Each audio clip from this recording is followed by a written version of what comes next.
네, 정치권 안팎의 소식을 나눠보는 시간입니다. 여의도 원외 회담 함께해 주실 네 분 모셨습니다. 어서 오세요. 어서 오십시오. 예. 안녕하세요. 반갑습니다. 예, 오랜만에 뵙는 분도 계시고 일주일 만에 뵙는 분도 계십니다. 네. 리 교수 오랜만인데요. 네. 지금 이 자유한국당? 네, 자유한국당입니다. 예, 거기 무슨 윤리위원으로 활동하십니까? 네, 윤리위원회 윤리위원으로 지금 활동하고 있습니다. 해보신 거 어때요? 손볼 데가 많습니까? 손볼 데가 많다기보다는요. 아, 이거 그렇게 곤란한 질문을 왜 첫날부터 하십니까? 제일 센 분이죠. 아니, 윤리위원회가 제대로 서는 당이 있다면은 그게 제대로 가지 손볼 데 않을까라는 많다고 생각을 대답하려다가 합니다. 멈칫한 것 같아요. 예, 그래요. 네, 그리고 최민희 의원님. 안녕하세요. 네, 반갑습니다. 그 문재인 후보 캠프에서 지금 어떤 역할을 맡고 저는 계세요? 언론특보 언론 맡고 특보 있습니다. 계시고 제일 중요한 역할. 캠프 분위기 어떻습니까? 안희정 지사 막 따라오던데. 예, 저는 2012년에도 이제 네. 문재인 캠프에 있었는데 네. 그때에 비하면 지금은 굉장히 긴장된 분위기. 그래요? 아주 긴장된 분위기. 추월당할까 봐? 그런 거보다는 이제 아무래도 1위를 계속 음. 달리고 있잖아요. 근데 그 2012년 같은 경우는 여론조사 수치가 올라가면 좀 약간 일희일비하는 느낌이 있었는데 네. 지금 그런 분위기 없습니다. 그래요. 되게. 사실 저 마라톤 레이스 할 때 2등이 그렇게 편하대요. 1등이 내내 불안하대. 지금 그런 심정? 네. 그래요. 강석진 평론 오랜만입니다. 네, 그, 안녕하십니까. 이 손학규 장이 지금 이제 국민의당으로 입당. 네, 오늘 입당했죠. 네. 네. 그쪽으로 같이 가십니까? 아유, 저는 뭐 거의 정당 생활까지 같이 하는 건 아니고요. 뭐 이렇게 개인적으로 돕고 싶고요. 뭐 제가 여의봉이 있으면 여의봉 빌려드리고 싶은 심정입니다. 그러시군요. 그 기대만큼 잘 안 뜬다? 그런 뜻입니까? 하여튼 여의봉 빌려드리고 싶습니다. 네, 저 우리 성 의원님, 예, 그 반갑습니다. 지역구가 예, 저는 문경- 예. 상주 군위 의성 청송 아. 매개 시군입니다. 네. 오늘 상주에서 올라왔습니다. 그 저 보궐선거가 있죠? 예, 이번 네. 4월 12일 날 네. 정해져서 공표가 됐고 네. 예비 후보 등록하고 있는 중입니다. 네. 그렇군요. 이제 지역선거 바쁘실 텐데 이렇게 서울까지. 고맙습니다. 자, 이제 본격적으로 한번 토론에 들어가보겠습니다. 네. 근데 본격 토론에 앞서서요. 네. 북한 김정남 피살 소식이 충격을 주고 있는데요. 이 암살 배우와 이후에 관심이 쏠리고 있어서 저희가 잠시 전화 연결을 한번 해보겠습니다. 자유북한 방송 김성민 대표 연결돼 있습니다. 안녕하세요. 안녕하세요. 김 대표님. 예, 안녕하십니까. 예, 지금 뭐 여러 가지 보도 외신을 통해서 전해지고 있는 걸로는 김정남 암살은 김정은의 지시에 의해서 이루어진 것 같다 이렇게 추정하는데 김 대표 어떻게 생각하세요? 예, 여러 가지 정황상 뭐 맞다고 보고 있고요. 네. 그리고 뭐 너무나 설이 많으니까 딱히 어느 거다 뭐 짚지 못 어려울 정도로 막 여러 가지 설이 있는데 어쨌든 탈북자의 한 사람으로서 저희 심중은 네. 맞다. 라고 그래요. 생각합니다. 그런데 지금 뭐 용의자들이 체포되고 있는데 뭐 국적이 정말 다국적이더라고요. 원래 그렇게 예. 공작을 합니까? 북한이 항상 지금껏 하던 그 테러 과정을 쭉 보면 전혀 새로운 방식을 개발하지 않습니까? 아하, 예. 이번도 새로운 방식일 거라고 처음부터 저는 짐작을 했고요. 네. 네. 네. 새로운 변수들은 끊임없이 나올 거다라고 생각합니다. 그렇군요. 그 외신에 따르면 김정남 암살은 김정은이 참 불안하다 신호다 이렇게 해석을 하던데 어떻게 보세요? 예, 맞다고 보고 있습니다. 지금 김정은이 정말 불안하지 않으면요. 네. 지금 대한민국에서 벌어지고 있는 상황이 어떤 면에서는 김정은한테 좋게 흘러갔었는데 지금 확 뒤집어지거든요. 지금 왜 이 시점일까를 고민해 봐야 되는데 네. 그렇게 보면 여러 가지 설이 있지만 가장 핵심은 정말 우리가 생각하는 것 이상의 불안을 지금 맞고 있다 내부에서 라고 보고 있습니다. 네, 김정은이 워낙 불안해서 조금만 이상하다 싶으면 죽여놓고 본다. 그런 뜻입니까? 아니 조금만 이상한 게 아니고요. 네. 지금 외신이랑 그리고 저희들이 듣고 있는 소식이랑 종합해 보면 아주 중요한 사태가 사실 벌어질 걸 김정은이 미연에 막았다라고 저희들은 생각하고 있고요. 어떤 사태요? 뭐 쿠데타 같은 겁니까? 제가 지금 막 조심스러운데 네. 일단 저희들이 평양에서 듣기로는요. 거의 우리들은 평양에서 국경까지 전화가 나오려면 유선을 통해서 암호화된 전화가 나오는데 예. 홍콩에 출장 나갔던 큰형님 사건과 셋째 형님과 연결돼 있다. 뭐 이런 이야기가 들려오거든요. 그 셋째 형은 촬영입니다. 네. 뭐 그래서 그 다시 오늘 저녁 확인해 봐야 되겠는데 어쨌든 뭐 중요한 사안이 벌어지고 있지 않나 이렇게 생각해. 예. 그래요. 알겠습니다. 예. 네, 그 김정남 망명설과 관련해서 직접 관계자와 얘기를 나누셨다고 들었는데 어떤 얘기셨나요? 관계자와 얘기 듣지는 않고요. 네. 과거에 대한민국에서 뭐 여러 뭐 활동가들이 있지 않습니까? 그 마카오 김정남 동네에 가서 몇 년씩 살은 분들도 있고요. 그런 작업을 위해서요. 네, 네. 그리고 그런 분들이 하는 이야기랑 들어보면 김정남은 사실 한국에 안 들어오겠다고 했다고 했거든요. 네. 그래서 그 황장엽 선생님 오실 때도 개입했던 옛날에 활동했던 분들도 계시고요. 네. 근데 그런 분들이 작업을 했음에도 불구하고 안 온다. 그래서 그거는 거의 고착된 거라고 보고 있었는데 네. 이번 사건과 관련해서 혹시는 지금 북한에서 벌어지는 사건과 만약 다른 거라면 저희로서는 왜 이 시점인가를 분석해 봐야 되니까 그래요. 알겠어요. 예. 망명이었나 싶기도 했었습니다. 그래요. 예. 그런데 이제 김정남이 암살당했다는 소식은 사실 전 세계를 놀라게 하고 있잖아요. 예. 근데 북한 주민들은 이거 알까요? 뉴스를 보고 오늘 나온 뉴스를 보고 저희들은 정말 빠른 사람들도 있구나 했는데 저희들이 어제까지 여러 명 전화 통화를 했었는데 저희들을 통해서 알았고요.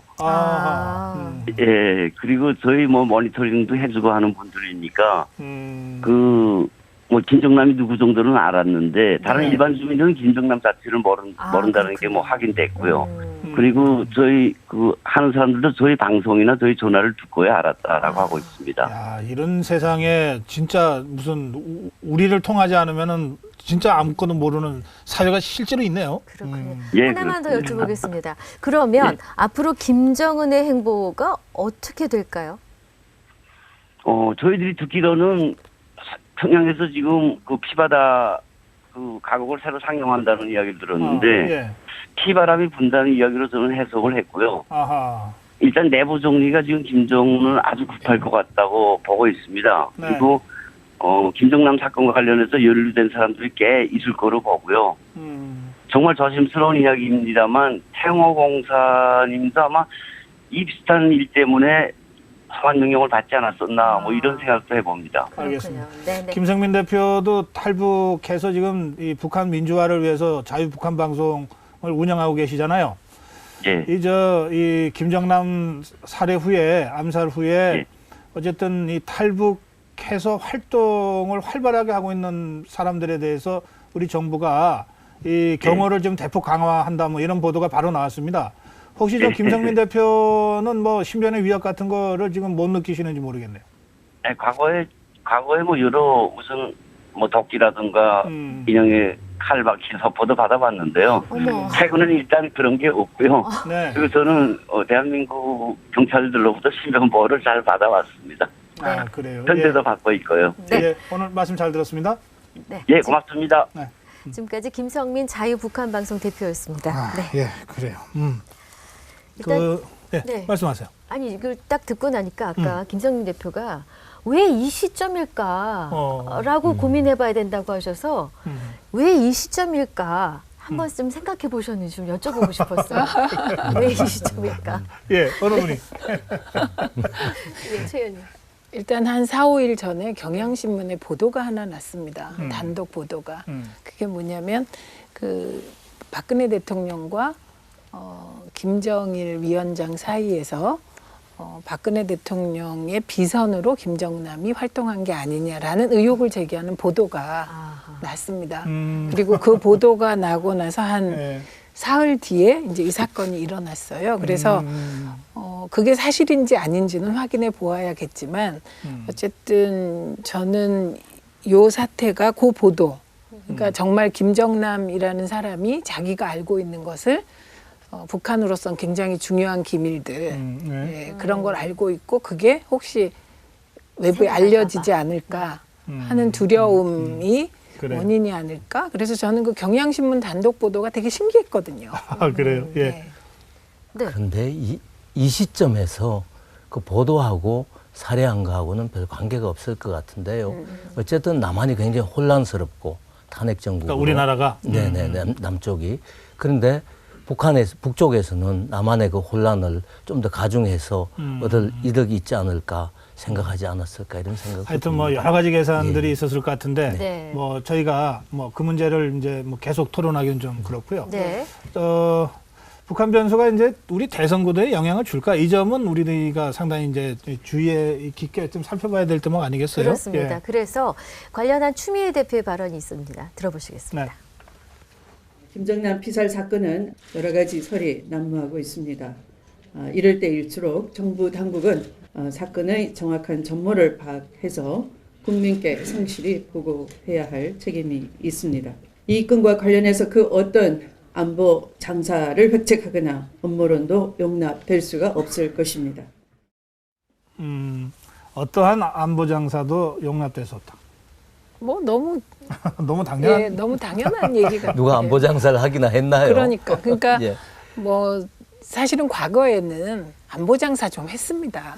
과거에 뭐 아주 아주 오래 전에 예, 그런데 일이야. 이미 아이고. 이제 그 2010년 이후에 뭐 별로 북풍이 그 국민들에게 영향을 주지 않잖아요. 그럼에도 불구하고 사실은 계속해서 그런 움직임이 조금씩 있었습니다. 그래서 그런 것들이 이제 별 소용 닿지 않기 때문에 그게 여든 야든 어떤 네. 세력이든 예. 그래. 그 예전에는 하지 말라. 가끔 있었다. 근데 요즘은 그런 장사가 없다?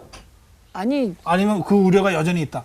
그 우려가 요만큼이라도 요만큼 있으면 야당 대표는 예, 경고할 그래요. 수밖에 없는 거다 이렇게 봅니다. 그런데 지금 안보 장사 한다고 국민들이 거기 따라가고 거기 위험을 느끼게 될까요? 저는 그렇게 생각하지 않습니다. 네, 그런데 지금 정말 김정남이 갑자기 피살된 이런 시점에 이게 남의 얘기가 아니거든요. 김정남은 누군가 보면은 김정은의 어쨌거나 혈육입니다. 혈육이 피살까지 당했는데 당 대표 정도 되시는 분이 안보 장사라는 단어를 쓰다니 지금 안보는 어떻게 보면은 우리한테 지금 제일 중요한 부분인데 안보를 장사? 전 사실상 그 부분에서 좀 깜짝 놀랐었습니다. 안보가 제일 중요하다고 생각해야 될 부분에서 그냥 평상시 같아도 안보 부분은 중요한데 김정남이 피살이 딱 있는데 그걸 안보 장사를 하지 말라는 이야기를 들으면서 좀 단어가 좀 그 과거에는 그런 일이 있었다고 할지 모르겠지만 예. 단어가 좀 적절하지 못했다. 용어 자체가 잘못됐다. 네. 저는 잘 놀라시나 봐요. 리 교수님 말씀에 부분적으로는 동의를 하지만 네. 전체적으로는 추미애 대표가 잘 지적했다. 네. 왜 그러냐면 지금 이 사건은 아직도 범행 경위, 범인, 경과, 결과를 누구한테 보고했는지 이런 것들이 총체적으로 밝혀지지 않았습니다. 그래서 우리가 저거 아주 심증은 가죠. 저 분명히 북한이 뭔가 했을 것 같은 심증은 가지만 그것이 밝혀지지 않은 다음에는 그 위에 쌓은 추론들이라는 것, 상상이라는 것들이 다 무의미할 수도 있거든요. 어느 순간. 그렇기 때문에 좀 더 신중해져야 되겠다, 우리가. 그리고 진실이 밝혀지는 걸 바탕으로 해서 우리가 판단을 해야 되겠다라는 취지로 말씀을 하신 거기 때문에 전체적인 취지의 말씀에 있어서는 충분히 동의할 수 있다고 생각을 합니다. 저는 하나 여쭤보고 싶은 게 추미애 지금 당대표께서 2017년 2월 13일 날 국제형사재판소 ICC에 강철환 대표가 가서 장성택 사건으로 바로 제소를 했습니다. 그 부분을 누구를? 김정은을? 네, 김정은을 제소를 했습니다. 근데 그 부분을 알고 계시는지 정말 당대표라면 저는 그 부분은 장성택 사건과 김정은도 연결돼 있다라는 기사가 조금씩 나오고 있거든요. 근데 김정은, 김정남 이런 사건은 절대 그냥 일반적인 사건이 아닙니다. 그걸 누가 죽였는지가 중요한 게 아니라 김정남이 죽었다는 게 중요하다는 거죠. 그리고 국제형사재판소에 지금 제소가 되었는데 장성택 사건을 사실 제소하는 걸 우리 어떻게 보면 정부가 어떻게 보면은 국회가 다 나서야 되는데 정말 민간 단체가 가서 탈북자 단체가 가서 했다는 게 저는 조금 부끄러울 수도 있다는 생각이 그거는 들었습니다. 뭐 추미애 대표에게 얘기할 사안이 아니고요. 정부가 왜 안 했냐 이렇게 물으십시오. 당대표니까 안보 장사라고 아니 이거는 하니까 하는 우선 얘기입니다. 안보 장사와 그 사건이 이렇게 잘 와닿질 않고요. 네. 그리고 그게 그렇게 중요하시면 새누리당에게 자유당에게 물으셔야 되고 저기 자유당이 아니고 자유한국당입니다. 네, 자유당에게 정확하게 사용해 물으시고요. 주세요. 예, 네. 그 물으시고 네. 그리고 죄송합니다. 아직도 새누리당 같아가지고. 차라리 죄송합니다. 새누리당이라고 하면 제가 지적을 해드릴 텐데 그래도 우리가 이름을 이렇게 지었는데 네. 남의 당 이름을 다른 걸로 부르는 건 좀 아닌 것 같습니다. 아니 그때 과거에 까먹으신 것 같은데 네. 새누리당, 그러니까 한나라당도 저희가 열린우리당 시절에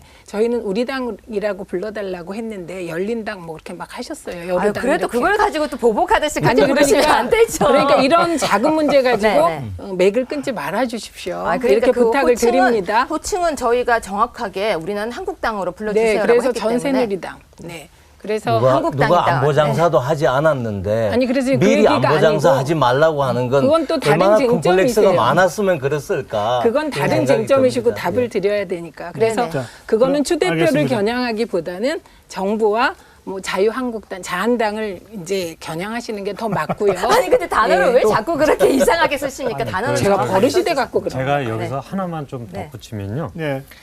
이게 왜 지금 장성택 때는 정부가 안 움직였냐 또는 당이 안 움직였냐 이런 이야기를 할 게 아니고 북한이란 체제는 전체주의 체제입니다. 그 어떤 지도자 한 사람의 의사와 반하는 여러 가지 자유로운 생각을 하는 사람은 제거 대상이고 뭐 그렇지 예. 않습니까?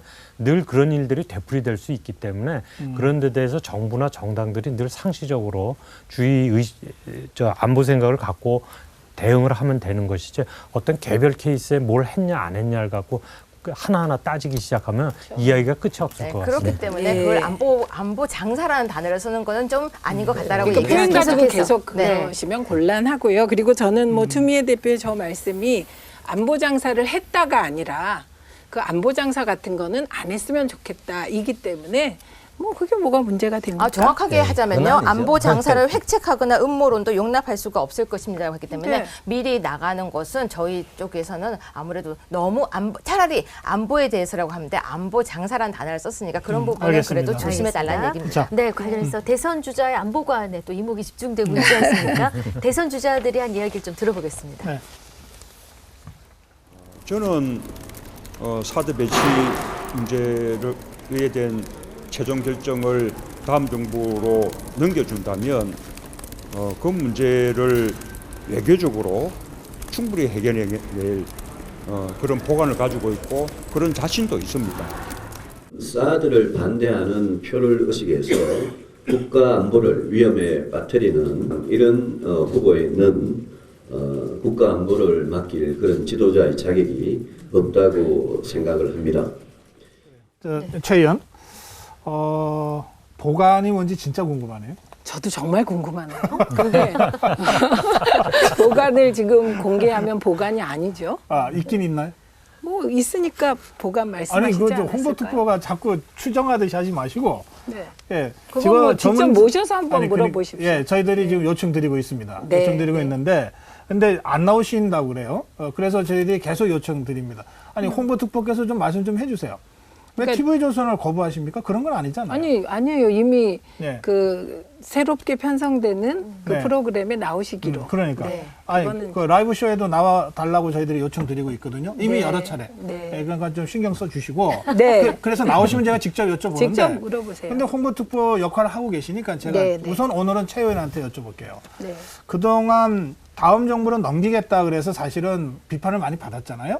그래서 국민 아그러명 모임에서 이제 말하자면 한보 전진된 입장을 밝힌 것 같습니다. 네. 그게 다음 정부에 넘겨야 된다고 하는 주장은 동일하고 네. 맡겨주시면 내가 그거를 풀 수 있는 보관도 있고 자신도 있습니다. 이렇게 이제 네. 일부 전진된 발언을 한 거 아닙니까? 네. 그러니까 당연히 우리 국민들 입장에서는 보관이 뭘까? 이렇게 네. 제가 질문 드리는 거예요. 네, 저도 예. 궁금해요. 네, 그러니까 그거는 직접 그 모셔서 물어보시고요. 잘 모르겠다. 예, 다만 알겠어요. 이제 제가 아니, 잘 답할 모르겠다 사항 그러면 뭐 더 답변할 게 모르겠다가 뭐 있어요? 아니고 제가 답변할 사안이 아니다. 예, 그렇게 알겠어요. 생각합니다. 강의원 어떻게 강석진 저도 저 이야기 저 말씀 들었을 때 굉장히 궁금하더라고요. 아, 그건 그리고 나만 이제- 궁금한 게 아니구나. 그렇게 하고요. 저거를 이제 문 전 대표께서 이렇게 이야기를 해야 될 필요가 있죠. 왜냐하면 사드 문제는 지금 대선에서 네. 굉장히 중요한 문제이기 때문에. 그리고 대선을 앞두고 있어서 언론들은 어젠다 세팅을 갖다 할 수 있는 중요한 기능을 갖고 있기 때문에 언론을 통해서 반드시 공개를 해야 된다고 생각을 합니다. 그 보관이 뭔지를 공개해야 된다. 예. 그렇게 하고 국민들의 판단을 받아야 된다고 생각을 근데 합니다. 공개하면 보관이 아니라고 또. 지금은 보관이지만 여기 나와서 이야기하는 순간은 자기 대안이 되겠죠. 그래요. 예, 어떻게 보세요? 글쎄 결론은 이분은 전부터 말씀하시기를 사드 배치는 안 된다는 입장이었잖아요. 아닙니다. 아니었나요? 예, 그건 사드 배치 잘못하신 반대한다. 겁니다. 그런 아닙니다. 입장이었지 않습니까? 아닙니다. 네. 할 수도 있다는 입장입니까? 아니 그거는 할 수도 있다면 지금 하는 게 낫지 않습니까? 아니 잠깐만요. 제가 저기 이제 뭐 공격적으로 하시는 건 좋은데 네. 사실은 아니. 살짝 교정을 드리겠습니다. 문 대표는 두 가지 말씀을 하셨어요. 하나는 사드 배치는 국가에서 비준해야 되는 국회에 와서 비준해야 되는 사항이다. 요 주장하셨고요. 그런데 박근혜 정부가 절차에 있어서 너무 문제가 많다. 요기 하나고 다른 하나는 그렇기 때문에 차기 정부에서 결정하는 게 좋겠다.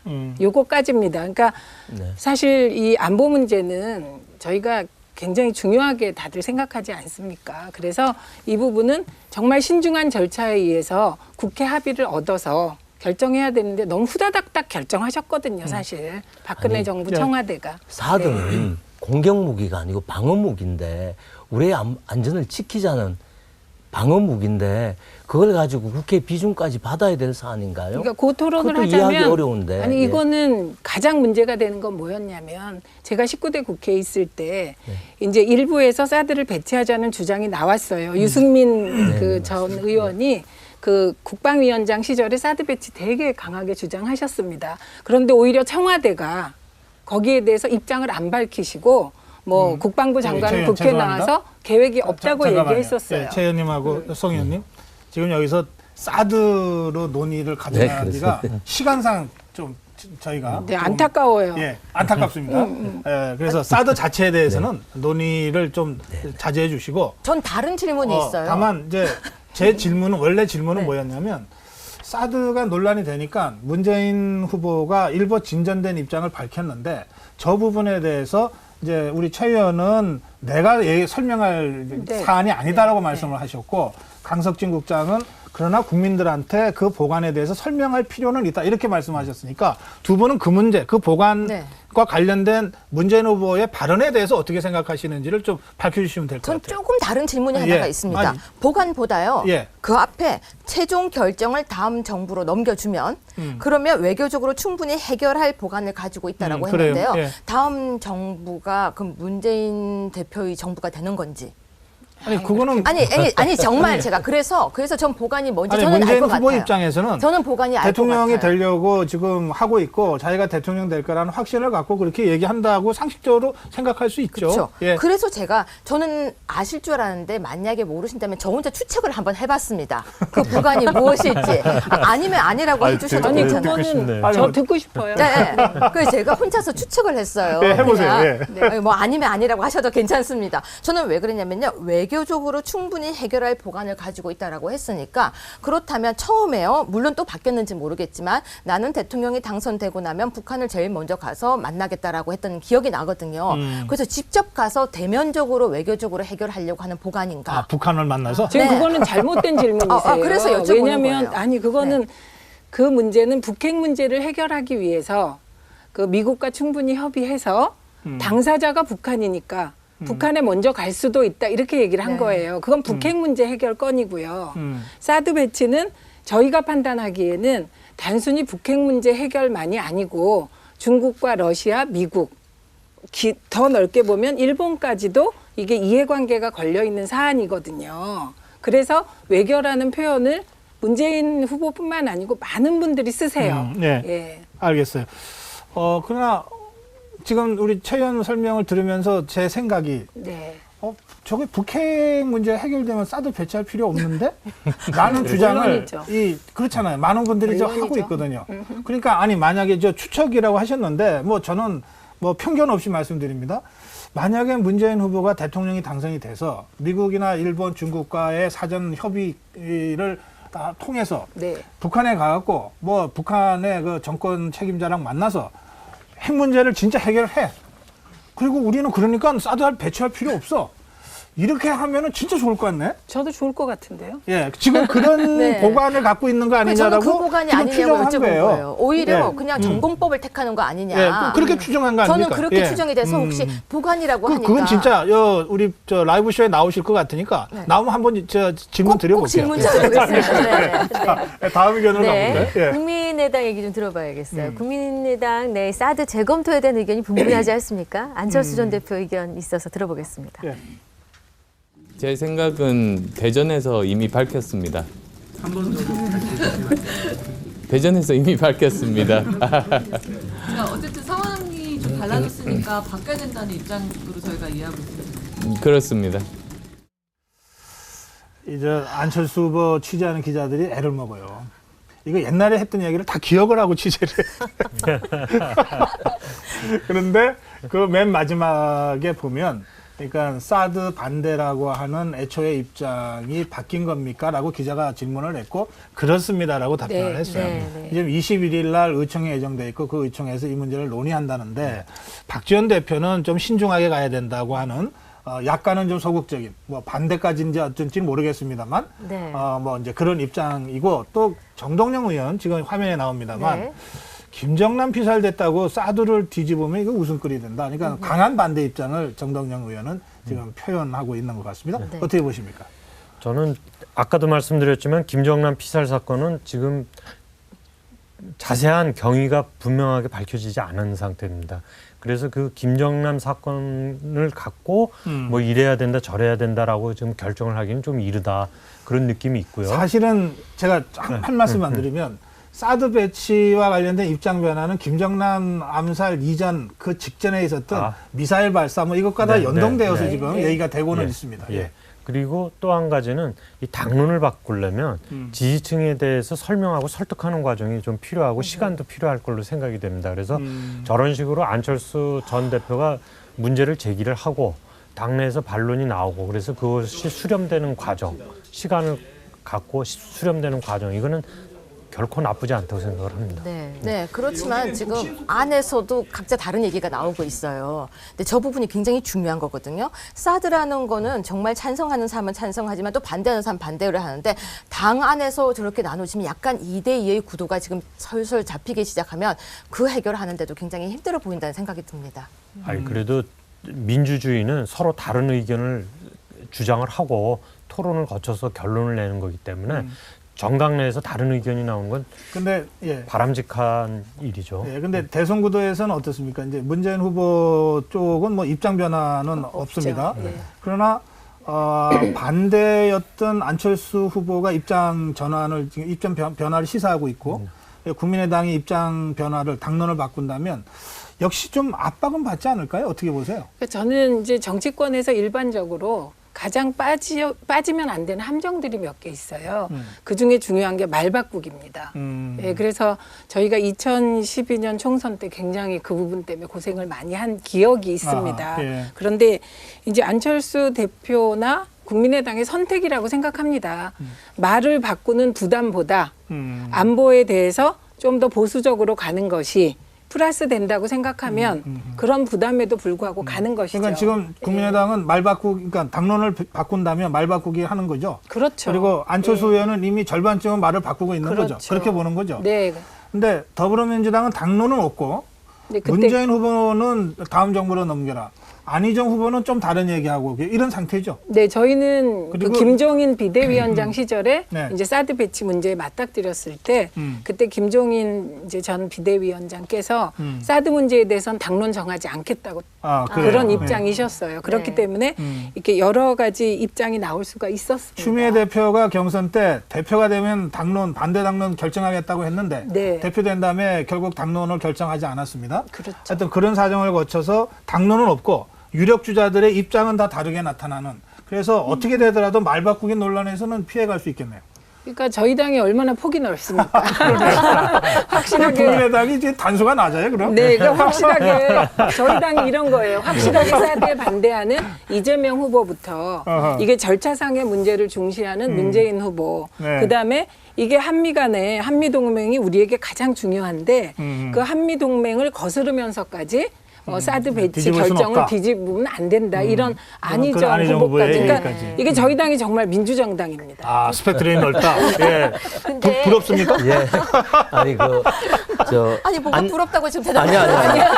안철수 아니, 저 윤 의원이 옆에서 있으니까. 안철수 의원께서 전에 말씀하시기를 이제 사드 배치를 반대한다고 말씀하신 거는 저는 실수했다고 생각을 합니다. 그걸 바로잡는 과정이라고 저는 보는데요. 안철수 의원의 기본적인 스탠스는 경제, 사회 시스템은 좀 더 진보적으로, 그러나 안보 통일은 좀 더 보수적으로 원래 이렇게 그런 가자. 입장을 그런 공표한 적이 있어요, 입장이었는데 여러 번. 이 사드 문제에 관해서 불쑥 내질러 놓고 나서 그러들이질 못해서 고민하다가 이제 이렇게 이제 계기가 그런 생기니까 과정이다. 예. 그러들이는 과정이 아닐까 이렇게 봅니다. 사실 어제 우리 패널로 나온 정연정 교수가 안철수 후보를 많이 도와왔는데 그렇게 얘기하더라고요. 저 잘못된 거 바로잡는 과정입니다. 그러더라고요. 근데 전문가들 말씀 들어보니까요. 후보와 당론이 다를 때는 후보를 보호하는 쪽으로 간다라는 게 지금 주된 의견이거든요. 네. 그러면 질문 하나 드리겠습니다. 만약에 당론이 바뀌면 국민의당 지지율에 좋은 영향을 끼칠까요? 아니면 그렇지 않을까요? 아무래도 국민의당 쪽은 강석진 국장한테 먼저. 저는 큰 영향 별로 없을 거라고 그럴까요? 생각합니다. 네. 왜냐하면 지금 이 안보 자극이 이 국민 여론에 크게 영향을 미치지 않고 선거 결과에 큰 영향을 미치지 않는다는 건 그 사이에 여러 번의 경험을 통해서 입증이 되어 왔거든요. 북풍을 뭐 어떻게 해도 그렇게 큰 자극을 안 받고요. 국민들이 이제는 자극을 하도 여러 번 받다 보니까 저 늑대 소년인지 좀 대충 아는 데다가 그건 그거고 이건 이거고 이렇게 생각을 하는 현명한 판단을 내리는 것 같아요. 그래서 그 안보 문제하고 국내 대선, 국내 경제 문제 이런 문제에 관해서는 상당히 구별을 해서 보는 것 같습니다. 네. 이게 저 아까 추미애 대표가 안보 장사라고 표현해서 이제 표현 가지고서는 좀 논란이 있었지만 안보를 선거에 이용하겠다고 이걸 노골적으로 드러내면 뭐 오히려 역풍이 컸습니다. 네. 지난 몇 번의 선거를 거쳐서 보면 특히 그 천안함 폭침과 연평도 포격 사건이 있었던 해에 지방선거가 있었습니다. 그때 이명박 대통령이 갑자기 전쟁기념관을 배경으로 해서 막 이게 그 대북 강경 제재 조치들을 막 발표하고 그 며칠 있다 선거였는데 오히려 그 선거에서 굉장히 어렵다던 당시 야당이 승리했어요. 그런 걸로 보면 이게 뭐 표현을 어떻게 하건 간에 이 안보 문제를 정치의 선거에 이용하려고 이게 서투르게 하다 보면 오히려 역풍 맞는다. 근데 저는 그 동의하면서도 약간 다른 지점에서 봅니다. 뭐냐면 지지율이 오르지는 않지만 지지율 하락을 방어하면서 동시에 안철수 대표와 국민의당의 정치적 그 입지를 넓히는 것으로 작용할 거다. 알겠습니다. 자, 이제 좀 주제를 바꾸겠습니다. 14일에서 16일 사이에 실시한 여론조사가 있는데요. 이 문재인, 안희정 동반 상승했는데 여기에 관련한 정두원 의원의 이야기를 좀 들어보겠습니다. 뒤집기는 힘들 겁니다. 그러니까 그 소위 친문 한 20만으로 추정되는 그 결사대가 있거든요. 안중근 의사가 나와도 힘들다. 이순신 장군이 나와도 힘들다. 세종대왕이 나오면 혹시 이길지 모르겠다. 너무 모르시는 말씀. 아니 정도원 의원도 전략가로 자처하는 사람이니까 저런 논평이 있었고 지금 국민의당의 박지원 의원, 박지원 대표가 저희 자리에 나와서 재인산성을 아마 넘기 힘들 거다. 그런 식으로 안희정의 상승세에 주목하지만 역전까지는 힘들지 않겠냐 이렇게 전망하기도 했습니다. 어떻게 보세요? 일단 저 말은 수정돼야 돼요. 20만이 아닙니다. 훨씬 뭘 더 수정해요?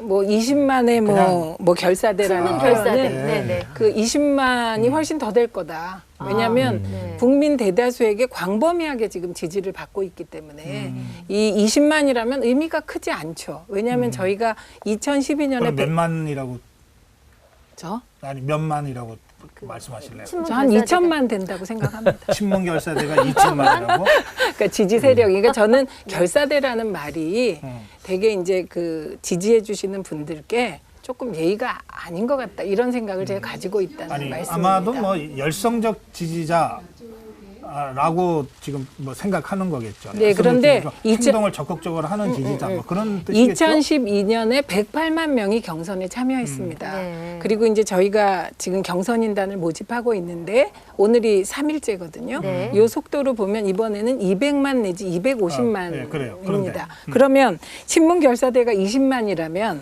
의미 없는 숫자인 거잖아요. 10분의 1도 안 되는 숫자거든요. 그래서 뭐 이런 셈법으로는 이제 경선 결과를 예측하기가 저는 어렵다 이렇게 생각을 합니다. 그런데 그게 20만이 아니고 훨씬 많다니까. 네, 저는 그 역시 역전까지는 안 될 거다. 네, 안희정 지사가 굉장히 약진할 텐데 지금으로선 역전까지는 조금 어렵다. 이번에 이제 완전 국민 경선제를 하면서요, 약간의 변수들이 몇 가지가 작용하고 있는데 당원이 아닌 일반 유권자들이 들어가고 있습니다. 근데 그 안에서요, 안희정 지사가 갖고 있는 표가 좀 있습니다. 근데 지금 문재인 대표가 가지고 있는 그래도 컴플렉스가 하나가 있죠. 호남 민심을 아직은 제대로 잡지 못하고 있다는 거죠. 아직은 호남 민심까지 끌어안았다고는 얘기를 못하고 있을 겁니다. 아직까지는. 네. 그리고 제가 완전히 잡았나요? 그것도 지금 네. 그렇게 단정적으로 말할 시기는 지났어요. 네, 그래서 지금까지 올라오고 있는 뭐 퍼센트가 지금 같은 상황에서 쭉 하고 상승을 하지 않는 모습을 보면서 분석을 해본 건데 그 분석에서 나오고 있는 얘기들이 그러니까 역전 가능해요, 안 해요? 그건 가능하다. 가능하다. 아니 저는 가능하지 못할 것 가능하지 같은데요. 않다. 그러나 대선에서 승리는 불투명할 거 아니냐. 왜냐하면 문재인 후보가 이기긴 하겠지만 경선에서 어려울 것이다. 우리 경북 정서를 그대로 전달하면 문재인 외에 누가 나와도 찍겠다 하는 게 경북의 상당한 정서가 또 강하게 퍼져 있다는 점입니다. 혹시 최 의원 저런 말 들어봤어요? 못 들어봤고요. 그게 친한 분들이 그러신 거예요. 왜냐하면 경북 수치도 이제 얼마 전까지만 해도 경북의 여론조사를 해도 문재인 후보가 1위였습니다. 저기 문재인 캠프에서 일하시면서 저런 말을 못 들었다 그러면 진짜 위험한 거 아니에요? 아니죠. 아니 저런 말 이런 말들이 다 민심인데. 아니 이제 제가 언론특 보니까 그러니까 저는 들어도 못 들었다고 지금. 그렇죠. 그 역선택 얘기 좀 해볼게요. 근데 제가 이제 한 가지만 좀 말씀을 드리면 저는 문재인 전 대표의 그 대세가 굉장히 강하다고는 생각을 합니다. 그런데 지금 아까 우리 최 의원님 말씀하신 것처럼 그런 모습을 자꾸만 보이면 역전될 수 있겠다. 이렇게 생각이 됩니다. 어쩌면 되세요? 뭐 2천만이 된다고 다시 이거 농담이었어요. 그래도 농담 잡고 하면 떨어진다. 네, 그렇게 받아들이겠습니다. 그런 모습으로 끝까지 몸을 낮추고 집권을 했을 때 권력 초기에도 국민을 갖다 섬기겠다는 자세를 보여야 이게 되는 것이지. 이거 잘 알겠습니다. 이거 정말 아주 통렬하고도 따가운. 아니 근데 그건 문 대표님은 전혀 아니세요. 굉장히 겸손하세요. 근데 역선택 얘기 잠깐 주셨습니다만 그 당원이 아닌 분들이 경선에 참여해서 보수에게 더 쉬운 상대가 되도록 찍을 수 있다. 이런 얘기들이 지금 많거든요. 그게 역선택. 네, 그러니까요. 거기에 대해서 말씀을 듣고 싶은데요. 저는 가능성이 그렇게 높아 보이지 않습니다. 왜냐하면 이런 선거인단을 모집한다든지 그런 건 자발적으로 누가 개똥이나 소똥이가 이렇게 가서 자기가 등록하는 경우도 있지만 대부분은 조직이나 이런 것이 움직이기 때문에 그런 비율이 작을 수밖에 없고요. 근데 지지하는 사람이 해방권보다는 훨씬 결집도가 높습니다. 그리고 얼마 전에 리얼미터 여론조사에 보면 그 민주당 지지층은 40몇 %가 선거인단에 들어간다고. 그러니까 지금 역선택이 일부 있겠지만 그게 대세 관계 못 준다, 영향 못 준다 이 말씀이죠. 저기 최 의원은 그 문재인 캠프에서는 역선택에 대한 걱정하고 있습니까, 안 하고 있습니까? 걱정을 일부 합니다. 일부 해요? 그런데 오늘 추미애 대표께서 이제 박사모가 조직적으로 역선택을 조장하는 부분, 박사모의 개인이 들어오시는 부분은 바로 그 대목.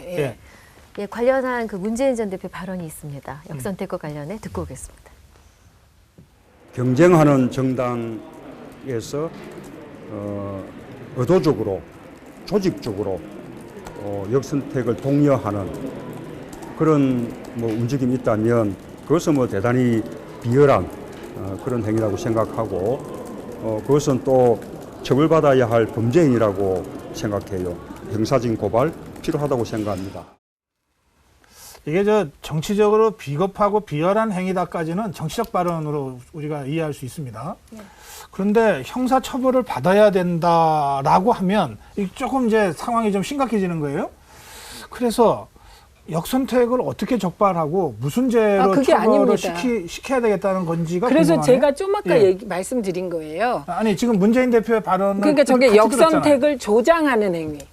그게 무슨 얘기냐면 박사모 게시판에 문재인을 떨어뜨리기 위해서 우리가 빨리 가서 경선인단 등록하자 이런 글이 올라왔다가 즉시 사라졌어요. 예, 그러니까 그런 조장하는 행위를 말씀하신 역선택 거예요. 동료 움직임은 범죄 행위다. 그거는 이제 역선택을 실제로 하는 국민 한 사람 한 사람은 범죄나 처벌할 수 없고. 그렇죠. 그러나 그걸 조장하는 거는 범죄 예, 행위다. 그거를 조장하는 건 안 되는 거죠. 검사 출신이시니까. 예, 공직선거법상 문제는 될 수 있을 왜 겁니다. 선거법상 문제가 됩니까? 예비 후보가 된다면 그럴 텐데요. 지금 당내 그 경선도 마찬가지 규정이 있는 걸로 알고 있는데 솔직히 정확히는 확인 안 해봤습니다. 어떻게 보세요? 아니 저도 지금 들으면서 그게 어디에 해당되나라고 했는데요. 그 생각이 들었었어요. 방금 이따가 사라졌다고 그랬잖아요. 그걸 어떻게 추적해서 잡을 것이며. 그러니까 우리가 자꾸 헷갈리는 네. 게 개별적으로 네. 죄송합니다. 자유한국당을 지지하는 분이 저희 경선에 들어와서 하실 수 있어요. 그렇죠. 개별적으로. 네. 근데 우리가 박사모가 가서 조직적으로 가서 문재인을 떨어뜨리자. 요렇게 독려하는 행동에 대해서는 그게 이제 검토해 보니까 업무 방해도 일부 검토할 수 있고 그런 이제 공직선거법의 정신에도 안 맞는다. 지금 이렇게 되어 있더라고요. 근데 만약에요. 그렇게까지 독려만 하고 아무 행동을 하지 않았다면 나는 그냥 말만 그렇게 한 거다. 내가 무슨 힘이 있느냐. 그리고 내가 말한다고 해서 사람들이 가겠느냐라고 한다면 그것도 죄가 안 되거든요. 그러니까 네, 그거는 이게 되게 애매할 것 같아요. 검토해 보겠다까지 말할 수 있는 거예요. 알겠습니다. 예, 그런데 글쎄요. 이게 법률적으로 어떻게 될지는 사실은 저도 자신이 없습니다. 예. 지금 이 두 분은 법률가신데도 지금 이 상황에서 어떤 법에 어떻게 저촉된다 이렇게 자신 있게 말씀을 못 하시니까 좀 연구는 필요할 것 같아요. 그런데 그런 법률적 검토와 별도로 이게 아주 1등을 달리는 유력 대선 주자가 역선택을 비겁한 행동이다라고 정치적으로 질타하는 것까지는 저는 얼마든지. 아니라니까. 이거를 그러니까 역선택을 조장한 사람, 네, 맞습니다. 역선택을 조장한 사람이 비겁하다라고 정치적 발언하는 거 정치를 이해가 돼요. 네. 근데 이걸 처벌해야 된다 해버리니까 그럼 이제 사실은 검찰이 아마 법조문 당장 뒤적할 수밖에 없거든요. 꼭 상황을 이렇게까지 갖고 가야 되는지 잘 모르겠네요. 정말 은근히 디스 너무 잘하세요. 아니 진행자한테 누굴 디스한다 그러시면 어떡해요? 네? 그렇지 않습니까? 제가 그 정치적으로는 얼마든지 이해가 된다니까요. 그리고 그렇게 할 수 있다. 그러나 처벌하자고 하는 순간 형사적인 사건이 되는데 이 상황을 그렇게 가져가는 것이 적절하냐에 대해서 제가 의견을 구하는 거예요. 제가 꼭 저 발언에 대해서 말씀드리는 건 아니고요. 네. 요즘 우리나라 정치인들 발언을 들으면서 이분들이 저녁 때 주무실 때 가시나무를 물고 주무셨나 그런 생각이 들 때가 많아요. 아주 가시도친 말씀들을 많이 하는데 조금만 이렇게 좀 다운시켰으면 하는 생각이 근데 듭니다. 제도적으로 보완할 수는 없습니까? 있습니다. 그러니까 예를 들어서 네. 같은 날 보수하시고 네, 같은 제가 그 19대 때 오픈 프라이머리법이 그거거든요. 그래서 오픈 프라이머리를 같은 날 동시 경선을 하면 이중 경선이 안 돼요. 그래서 이제 오픈 프라이머리법이 김무성 대표까지도 하시겠다고 해서 그 법이 통과되면 걱정 없고 이제 근데 오픈 프라이머리는 검토할 게 많으니까 저거 말고 선관위가 A당의 경선인단 DB를 관리해주면 예, 이중 경선을 막을 수 있습니다. 알겠습니다. 하여튼 좀 이게 무슨 이 법으로 자꾸 안 갔으면 좋겠어요. 그러니까 정치에서 끝을 내야지. 이게 뭐 자꾸 법으로 갖고 가니까 이게 연하야나 똑같습니다. 그래서 하여튼 그 문제는 앞으로도 좀 논란이 될 것 같으니까 좀 지켜보겠습니다. 자, 다음 넘어갑니다. 이 성완종 리스트에 연루됐던 홍준표 지사 무죄 선고 이후 발언이 화제가 되고 있어서요. 이 발언 보시겠습니다. 박근혜 정부 4년을 견디면서 참으로 DJ 노무현 10년보다 더 힘들게 견뎠습니다. 일부 양박들하고 청와대 민정이 주도가 돼서 내 사건을 만들었습니다. 대선 문제를 지금 거론한다는 것은 저는 좀 성급하지 않나 그런 생각입니다. 네, 2심에서 무죄가 났습니다. 네. 뭐 그동안 쌓인 게 많았던 것 같습니다. 뭐 이 표현 중에 양박이라고 하는 표현이 있는데 이게 제가 옮겨야 될지는 모르겠는데 뭐 보도가 다 됐으니까요. 옮기면 안 된다고 우리 PD가 지금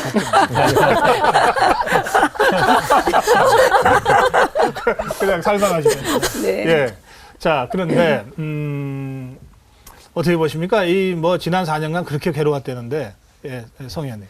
홍준표 지사도 법조인이고 검사를 오랫동안 했고요. 음. 또 그런 분께서 그 청와대 민정이나 소위 양박이 이 사건을 조작했다고 주장하시는데 조금은 지나친 말씀 아닌가 사실 그래 생각도 듭니다. 검사가 그러면은 택도 아닌 이유도 없는 증거도 없는 일을 가지고 기소해서 홍 지사를 저렇게 괴롭혔다는 얘기가 되는데. 아, 같은 검사시네요. 네, 그렇습니다. 잘 압니다. 제가 13기고 14기시고 그렇거든요. 아, 그럼 1년 선배예요? 나이는 어립니다. 그런데 이건 이제 이 정부 아래서 수사를 받고 고통을 겪다 보니까 감정이 격해서 또는 또 그런 쪽이 아닐까 하는 생각에서 하신 말씀 아닐까 싶습니다. 지금 양박에 대해서 어떻게 해설할지 몰라가지고 이제 그랬습니다만. 하면 안 되는데 지금. 근데 저는 홍준표 지사에 대해서는 잘은 모릅니다만은 이 한 손가락으로 남을 가리키면서 뭐라 그러면 밑에 세 손가락은 나를 가리키고 있는데 홍준표 지사의 평소의 언행이 그 양박의 양에 해당 본인이 되는지 안 되는지 좀 반성이 필요하다고 생각을 하고요. 예. 두 번째는 지금 1심 유죄, 2심 무죄 아닙니까? 네. 지금 3심에서 어떻게 될지 아직은 모르는 거죠. 네. 3심이 아직 남아있죠. 그래서 조금 더 지켜봐야 되겠다. 그렇게 자신 있게 말씀하실 건 아니고 지금 엇갈리는 정보들이, 증거들이 계속 그래요. 있지 예. 않습니까? 알겠습니다. 네. 근데 류 교수, 네. 지금 홍준표 지사는 기소되면서 당원권 정지 상태라고 그러더군요. 네, 2015년경인가 당원권 정지가 되어 있다고 그러더라고요. 예, 그러니까 당적은 지금 자유한국당 당적을 갖고 있고, 네, 그렇습니다. 그러나 당원권이 정지됐기 때문에 네. 출마하고 싶어도 못하는 상태죠. 네. 지금 현재 상황은 그렇고요. 그래서 굳이 출마를 하려면 탈당을 해서 무소속으로 해야 되는데 홍준표 지사가 탈당은 없다. 이렇게 또 못을 박았어요? 꼭 탈당만 할 수 있는 건 아닙니다. 그럼 어떻게? 여러 가지 방안이 있는데요. 어떤 방안이 있어요? 일단 숨기겠습니다. 일단 지금은 말할 수 없습니다. 거기도 보관인가요? 보관입니다. 이건 복심입니다. 안 되면 비밀입니다. 그래요? 아니 뭐 저기 꼼수나 편법 갖고서 하시면 안 아니요. 되고요. 그런 거 아닙니다. 예. 그런 거 아닌데요. 이거는 아무래도 저 혼자서 결정할 수 있는 게 아니고 당의 이런 여러 가지 상황을 봐야 되기 때문에. 근데 자, 당 분위기는 전해주세요. 저 홍준표 지사가 어쨌든 2심 무죄가 나왔기 때문에 지금 강석준 국장 말씀대로 뭐 대법원까지 검찰에 이제 상고를 하면 가지만 네. 어쨌든 그 심리는 상당히 또 걸릴 거고 네. 그 동안에는 무죄로 추정이 되니까 뭐 이제 그 참정권 다 있습니다. 네. 그래서 출마 가능성을 다들 주목하는데 당 분위기는 어때요? 일단 본인께서 아직 확실하게 본인의 의사를 말하지는 않았었고요. 네. 그 부분에 대한 건 지금 며칠 지나지 않았기 때문에 당에 들어온 것은 없었습니다. 그런데 문의 전화는 계속 오고 있어요. 그래요? 각 기자들이. 기자들이. 네, 이거 어떻게 해결해? 그래서 제가 정말 당황스러운 게 왜냐하면 제가 있을 때도 아니었고요. 그 당시는 정말 지금 이 상황에서 이거는 제가 굉장히 알겠어요. 법치를 좋아하는데요. 항상 우리 고 박사님은 정치를 좋아하시는데 이건 정치더라고요. 그래서 이 부분은 제가 이제부터 그만하겠습니다. 방법이 근데 있을 변수가 수 될까요? 있겠죠. 네. 예, 대선의 변수가 될까요? 나오신다면 저는 아주 자유한국당 입장에서는 환영할 일이라고 생각합니다. 상당한 정도의 파괴력을 보일 거다. 일정한 파괴력은 있을 거다 이렇게 봅니다. 뭐 별명을 뭐 언론에서 홈트럼프라고 붙일 정도로 이게 거침없으니까 사실은 제가 홍준표 지사를 떠올리면서 야권에서는 이재명 시장이 자연스럽게 떠오르더라고요. 저 경우에는. 그러니까 뭐 이게 촛불 전국 속에서 정말 뭐 국민의 마음을 시원하게 대변하면서 지지율을 급상승시켰잖아요.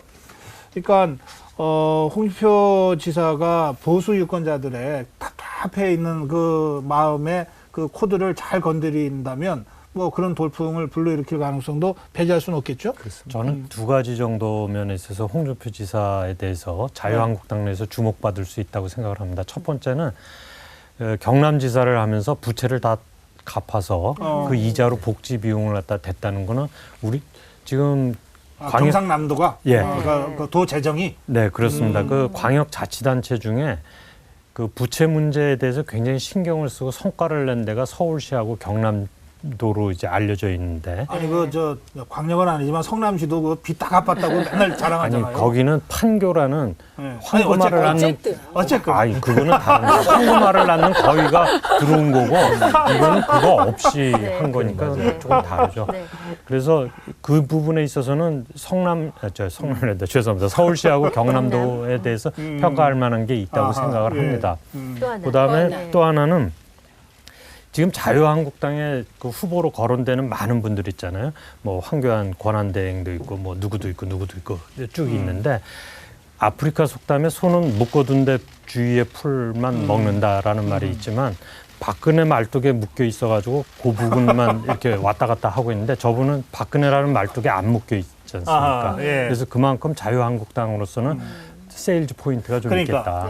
저 무죄 선고 받은 후 제1성이 정치적인 제1성이 박근혜와의 차별화죠, 사실은. 그 점에서 지금 강 국장의 분석이 상당히 그 일리 있는 그런 부분이 있는 것 같습니다. 네. 자, 다음 주제로 넘어가겠습니다. 이재용 부회장 구속으로 재계가 긴장하고 있죠. 이 주승용 국민의당 원내대표 발언 있습니다. 듣고 오시죠. 이재용 부회장의 구속은 우리 사회가 더 이상 불의와 타협하지 않겠다는 신호탄이라고 생각합니다. 이번 일을 계기로 롯데, SK 등 대기업들의 정경유착에 대한 수사 역시 철저하게 해서 수십 년간 이어진 정경유착의 고리를 확실하게 끊을 수 있는 계기가 되어야.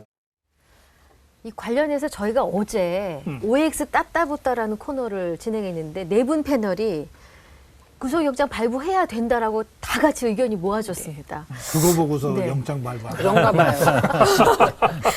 어떻게 보십니까? 제가 좀 말씀드릴까요? 저는 조금 생각을 달리 하는데요. 우리 형사소송의 대원칙이 불구속 수사의 원칙입니다.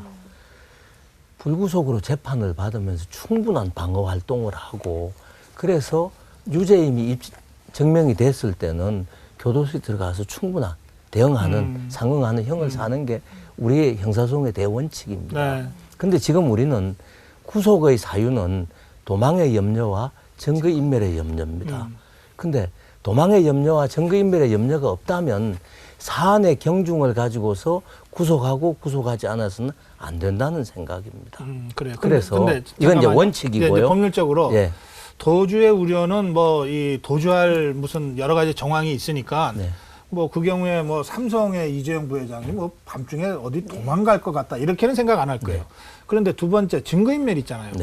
이것은 이를테면 내가 그거 다 했다. 이게 시인하면은 사실은 증거인멸의 우려가 거의 없다고 봐도 되는데 끝까지 안 했다고 그러고 그러니까 이제 수사기관 검찰의 입장에서는 저 사람이 계속 부인하는데 나는 확실하다.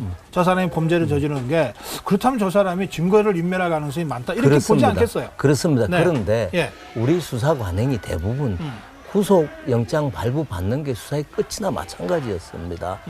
그러니까 우리 법원에서 영장 판단을 할 때도 소명이 충분하냐 충분하지 않냐 사실은 유죄 무죄의 재판을 하다시피 하는 일차적으로.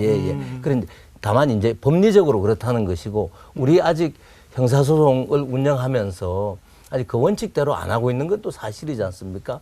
사안의 중요성, 징벌적으로 뭘 한다는 징벌적인 판단을 많이 하고 있습니다. 그렇게 본다면 이 사건의 경우 소명이 충분하고 사안이 중하다면 뭐 구속하는 것도 법 앞에 모두가 평등한데 누구는 구속되고 누구는 안 된다. 그러면 구속이 잘 됐다는 겁니까? 잘못됐다는 겁니까? 뭐 될 수도 있다는 생각이죠. 될 수도 있다. 근데 전 좀 그렇지 않습니다. 왜냐면요. 방금 말씀을 하셨지만 불구속 원칙이 맞습니다. 그 제1원칙이요. 도망, 도주 우려. 그리고 두 번째가 거소지. 주소가 없을 때. 근데 완벽하게 있죠. 근데 세 번째가 이제 증거인멸. 그 부분은 제 생각에는요. 인간의 본능입니다. 어느 누구라도 본능적으로 증거인멸을 하고 싶을 거예요. 죄를 저질렀다면 저라도 숨기고 싶을 거예요. 그런데 그러니까 아니 조그만 거 콩알 하나라도 이렇게 숨기고 싶을 건데 증거인멸을 만약에 이유로 해서 다 구속을 한다면요, 우리가 불구속 원칙을 세울 수가 없을 거예요. 그래서 어떻게 보면요, 이건 꼭 제가 뭐 이재용 부회장을 편들겠다는 것이 아니라 어떻게 보면은 이재용 부회장이기 때문에 이번에 역차별을 받았을 수도 있습니다. 저는 저 말은 너무 납득이 안 됩니다. 왜냐하면 저는 불구속 수사의 원칙이 서민들, 정말 힘없는 분들한테 먼저 지켜줬으면 좋겠어요. 그런데 그렇지 않거든요. 그리고 그 이재용 그 부회장 같은 경우는 저는 증거인멸의 우려가 아주 큰 것 같아요.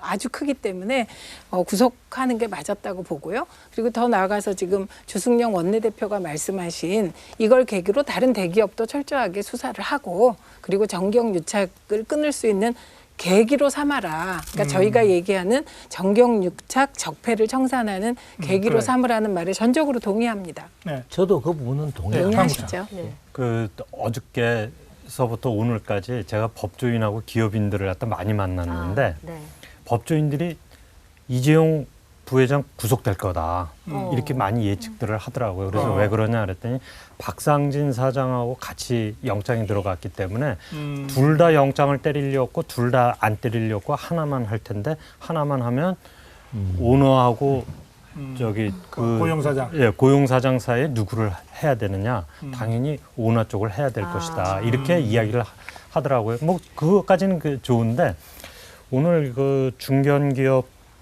하시는 분들을 갖다 많이 만났더니 하나 굉장히 아쉬워하고 이야기를 하는데 그걸 좀 제가 전해드리고 싶어서 그런데 이 이재용 부회장이 이제 구속이 되면 잘못했으니까 처벌받는 건 뭐 당연한 거고 뭐 그렇게 절차대로 밟아가야 되겠습니다만 지금 중견기업이나 이 중소기업들은 싹 얼어붙고 있다는 거예요. 모든 투자가 동결되거나 뭐 일부러도 투자 안 한다고 또 그럴 거 아닙니까? 그러니까 이제 더 겁을 먹는데 삼성이 우리나라에서 가장 큰 그룹인 만큼 예정대로 세워진 대로 이 투자도 하고 연구개발도 하겠다는 의지를 갖다 좀 강하게 표명해 줄 필요가 있겠다. 뭐 사실 영장 전담 판사가 이재용 부회장 구속 이후에 올 무슨 경제적인 파급 효과까지 다 감안하고서 영장을 심리할 수는 없겠죠. 예, 그 점에서 일단 구속은 구속이고, 그러나 그 이후에 벌어지고 있는 여러 가지 상황에 대한 대처는 또 그것대로 정부나 정치권이나 기업들이나 특히 삼성이 제대로 하라. 이 말씀 알겠습니다. 그럼 이재용 부회장 구속이 탄핵 심판에 영향을 줄까요? 주죠. 줘요? 어떤 식으로 저는 준다고 생각합니다. 그러니까 이제 박근혜 대통령이 현재가 정리한 5가지 중에 지금 뇌물죄 부분에 있어서 이게 뇌물죄는 준 사람이 있으면 받은 사람이 있는 거잖아요. 그래서 그 나머지도 문제지만 뇌물죄에 있어서 헌재 재판관들에게 이게 확신을 상식적으로 줄 것 같네요. 안 줍니까? 맞습니다. 줍니다. 왜냐하면 뇌물죄는 필요적 공범이라고 합니다. 준 사람이 있고 받은 사람이 반드시 있을 수 있어서 만약에 이재용 부회장에게 뇌물 공여죄가 인정이 된다면 그게 박근혜 대통령에게는 그렇다면 이제 두 분이 다 그렇게 영향을 직접적으로 간접적으로 줄 수 있다 하면 이재용 부회장 두 번째 구속영장 청구에서 승부수라 그러면서 구속을 영장을 발부받은 특검이 결국은 헌재의 탄핵 심판에도 상당히 중요한 영향을 미치게 됐다. 이렇게도 평가할 수 있겠네요. 그렇지만 헌재에서는 분명히 이렇게 얘기하고 있습니다.